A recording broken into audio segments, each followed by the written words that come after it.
A classic battle between good Just a wonderful physical specimen. and evil. And a foundation for a multi-million-dollar business. WWE is intricately designed to shock, startle, and amaze. You feel the excitement and all the sounds and sights and things like it, which are so unique. It's mind-blowing. You're watching Bloomberg Enterprise, your exclusive look inside American businesses as they scale up. Third-generation wrestling promoter Vince McMahon has taken WWE from a fringe vaudeville act to a multimedia enterprise with nearly $500 million in revenue, a presence in 145 countries, and he's even planning a WWE TV network. We do pretty much everything we do. We own it and control it. Anything from magazines to pay-per-view to DVDs to live events to television programming. You name it, we do it. So it's really a comprehensive network and of all entertainment. While WWE has multiple revenue streams from pay-per-view programs to merchandise, it's all about live events. One of the things we try to do in terms of people that we do business with is to get them to a live event, because again, that's where the brand literally comes alive. And you take a look at the demographic that's there, and your neighbors or whomever that are there. You feel the excitement. You can visualize the charisma and all the sounds and sights and things like it, which are so unique. It's mind-blowing. If you've never been before. And again, there's an extraordinary attraction, a wake-up call for so many people who say, wow, I didn't know. Have you ever stood in the back of an arena and looked down at everything? And if so, what is it like? Well, that's where I am all the time, is in the shoes of the consumer. If you're not there, you've lost complete perspective, no matter what you do, whether it's this business or any business that's consumer-oriented. You may have a competitor, and you'll take them We in. have a competitor. Okay. Do you have any competitors? And no direct competitors, no. But there may be somebody that tries to compete with you. Ted Turner and Time Warner couldn't compete with us with their vast resources. This is a unique business with a lot of people who totally understand it and understand the broader aspects of entertainment. We don't consider ourselves a wrestling company at all. We're an entertainment company.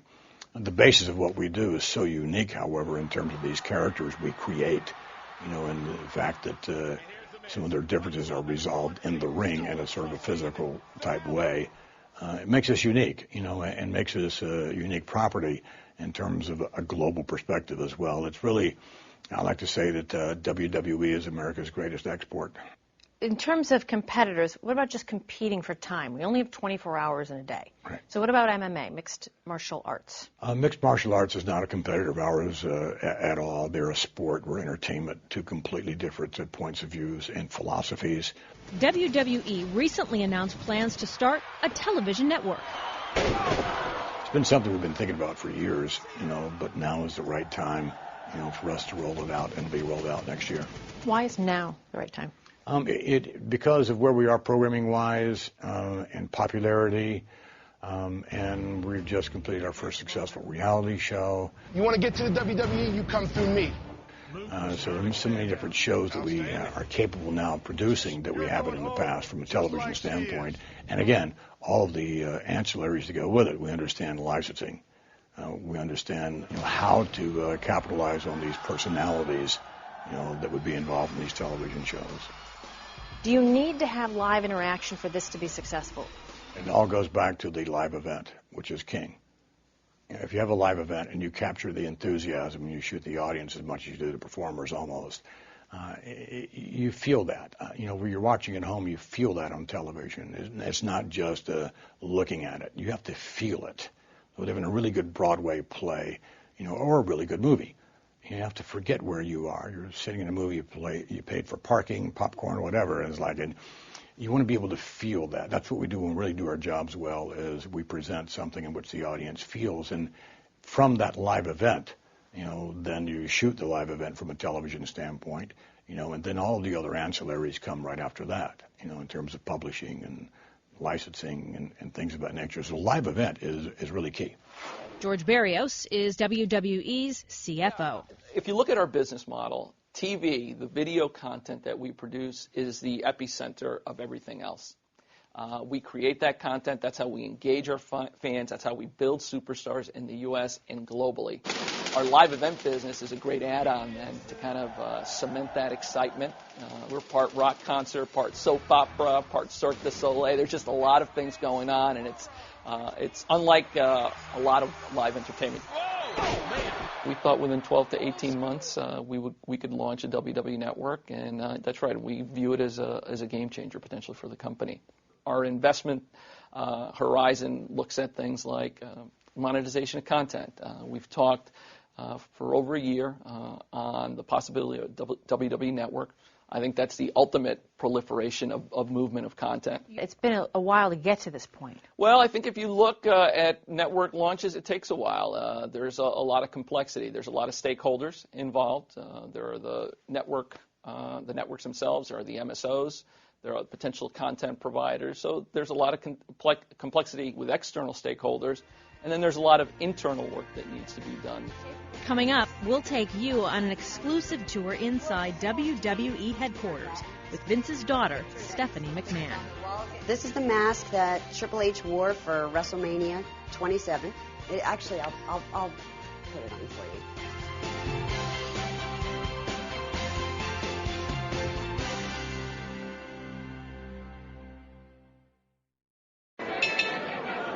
Here we go. WWE Chairman and CEO Vince McMahon has been ringside since he was a teen.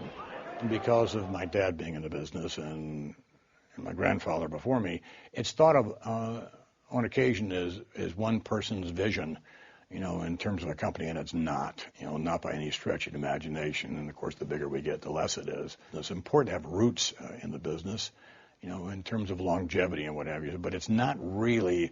It may have a family sort of purview in history, but it's not really a family business.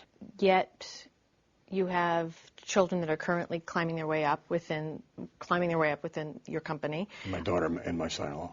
Whether or not you're McMahon, Levesque, or whomever you may be in my family, okay, that's great. You have a family background. If it's not good business, you won't be there.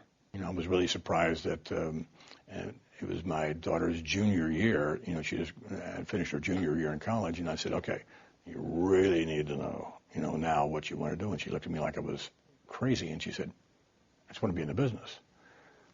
How long have you wanted to be in the business? And she said, ever since I was a kid. Stephanie McMahon started out at the bottom, answering phones. Today, she's EVP of Creative Development and Operations. This is the mask that Triple H wore for WrestleMania 27. Your husband? My husband, yes. This character was based on the Frazetta painting.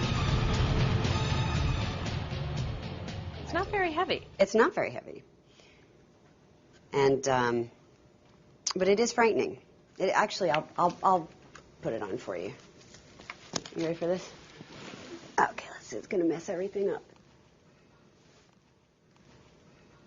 Yeah, that's really nice. Good, right? That's very flattering. Yes, that's my look. I'm sure your kids would like that. Yeah, they do.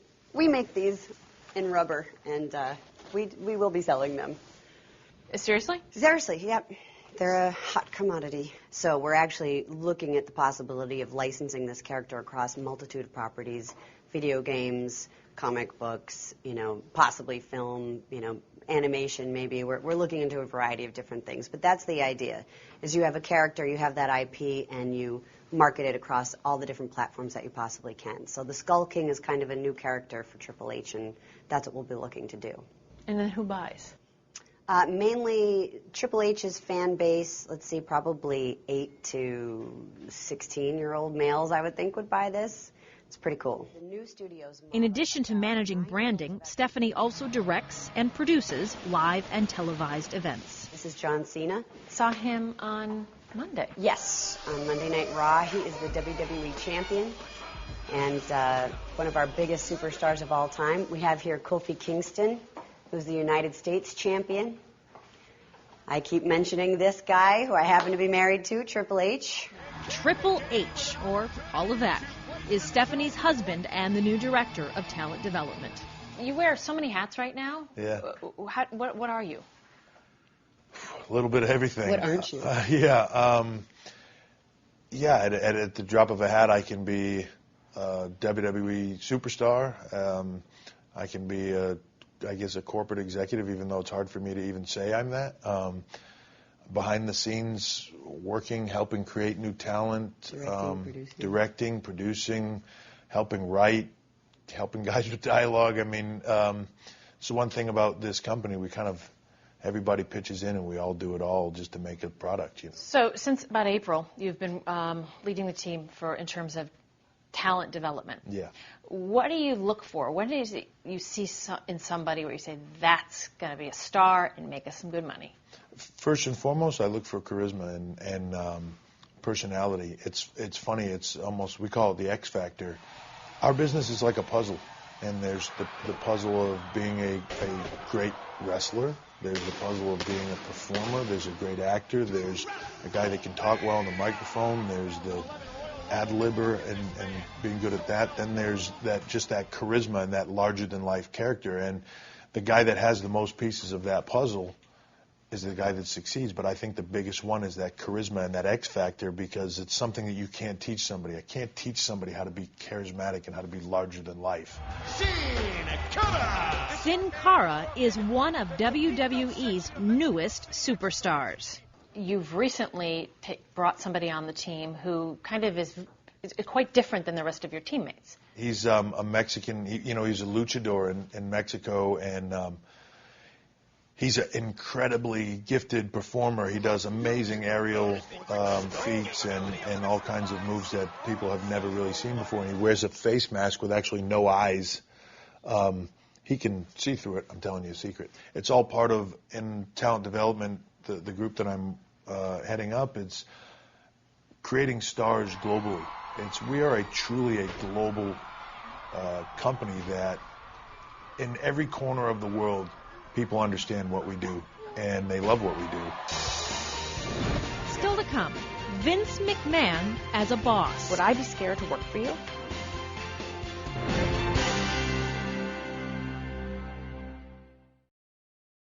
WWE was put under the microscope when wrestler Chris Benoit murdered his family and took his own life in 2007. Critics question whether the culture of wrestling played a role in his mental state. There are instances that will come up that have the potential to tarnish an image, but then there's always the response. What lessons have been learned from something like that from Chris Benoit and then moving forward? Well, I think that whether or not you work for the Postal Service, or whomever it is you work with, you're going to have individuals who, are outside the norm, that you have no idea are outside the norm, and they're going to commit all sorts of atrocities, most of which you find out about, some you don't. You have all sorts of behavior from individuals that are outside your control. And we control the characters, of the individuals that work with us, the performers. We control their characters. We don't control their individual life. At the same time, people understand that. People understand the brand building. When you look at, how we've built our brand through the years, so many, many years, you have a degree of appreciation and you have a degree of following that people totally understand that. You're tough. You have this very deep, commanding voice. You run a phenomenally successful company. What type of a leader are you? Like, would I be scared to work for you? Oh, you'd love to work with me. And by the way, you don't work for me, you'd work with me. Again, a philosophy that's somewhat unique. I put smiles on people's faces all over the world, and that starts with those who work with me. It's a group in which as you walk the halls, of our company, you'll hear laughter. Everyone's hard at work, but you'll hear laughter, and there's an overall enjoyment, an environment of enjoyment. So I'm very easy to work with. Some may differ only because I am so-called driven, I suppose, and have a very, very strong work ethic myself, which is a privilege. You couldn't accomplish what we have, anywhere in the world except in America. But you're going abroad. Your focus is now international as well. So when you take your storylines into India, into China, is the story the same? Does it still resonate since it's such a different type of consumer? Well, again, though, this is, pop culture. It's